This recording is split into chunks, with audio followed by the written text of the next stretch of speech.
আসসালামু আলাইকুম। কেমন আছেন সবাই? আবারও হাজির হলাম আরও একটি নতুন ভিডিও নিয়ে।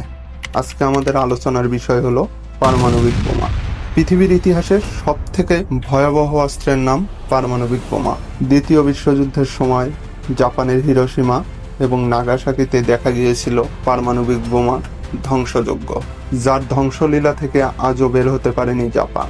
পারমাণবিক বোমার এই ভয়ঙ্কর ধ্বংসলীলা দেখার পর বিশ্বে আজও থেমে থাকেনি পারমাণবিক বোমা তৈরির গবেষণা।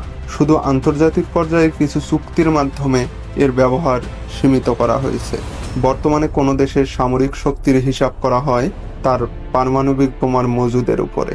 এ কারণে বহু দেশ ছুটছে পারমাণবিক সক্ষমতা অর্জনের দিকে, আর এটা নিয়েই চলছে বর্তমানে বিভিন্ন দেশের কূটনৈতিক, রাজনীতি এবং যুদ্ধের হুমকি। সম্প্রতি এই পারমাণবিক ইস্যুকে কেন্দ্র করে হয়ে গেল ইরান এবং ইসরায়েল এর মধ্যকার যুদ্ধ। প্রথমে ইসরায়েল ইরানের বিরুদ্ধে এই যুদ্ধ শুরু করলেও ইরানের বিরুদ্ধে ইসরায়েল সুবিধা করতে না পেরে তাদের অনুরোধে যুক্তরাষ্ট্র হামলা চালায় ইরানের পারমাণবিক গবেষণা কেন্দ্রগুলোতে।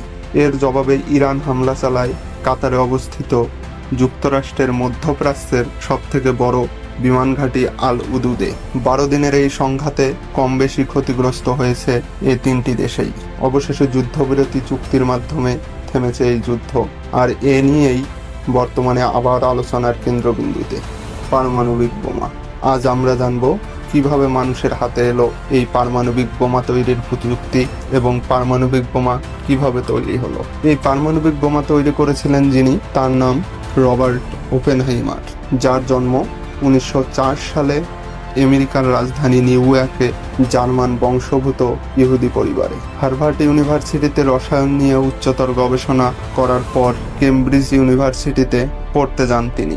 সেখানেই তার মানসিক সমস্যা ধরা পড়ে। শেষ পর্যন্ত সাইকোসিসে আক্রান্ত হয়ে আত্মহত্যা করার চিন্তা করেন ওপেনহাইমার, আর এ থেকে বের হয়ে আসতে আশ্রয় নেন সাহিত্য এবং দর্শনের প্রতি।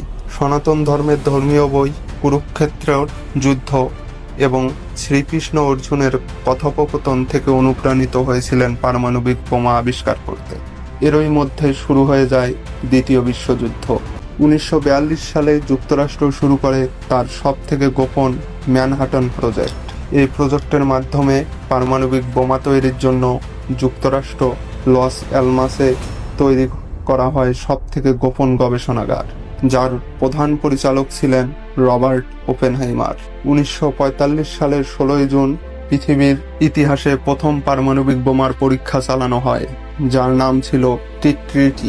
যুক্তরাষ্ট্রের নিউ মেক্সিকোর মরুভূমিতে চালানো হয় এর পরীক্ষা, যার ফলে তীব্র আলোয় উজ্জ্বলিত হয়ে যায় আকাশ। তৈরি হয় 40,000 ফুট উঁচু মাশরুমের মতো মেঘ। এরপর তৈরি হয় ইউরেনিয়াম ভিত্তিক পারমাণবিক বোমা লিটল বয় এবং প্রোটিনিয়াম ভিত্তিক পারমাণবিক বোমা ফ্যাটম্যান, যা দ্বিতীয় বিশ্বযুদ্ধের শেষ পর্যায়ে 1945 সালের 6 আগস্ট জাপানের হিরোশিমা এবং 9 আগস্ট নাগাসাকিতে নিক্ষেপ করা হয়। এই বোমা মারা যায় লাখো মানুষ, শেষ হয়ে যায় দুটি শহর থেকে প্রাণের অস্তিত্ব। এরই মাঝে শেষ হয় দ্বিতীয় বিশ্বযুদ্ধ। আজকের মতো এ পর্যন্তই। ভালো থাকবেন, আবারও দেখা হবে নতুন কোনো ভিডিও নিয়ে ইনশাআল্লাহ। আমাদের ভিডিওগুলো ভালো লাগলে আমাদের চ্যানেলটি সাবস্ক্রাইব করে আমাদের পাশে থাকবেন। খোদা হাফেজ।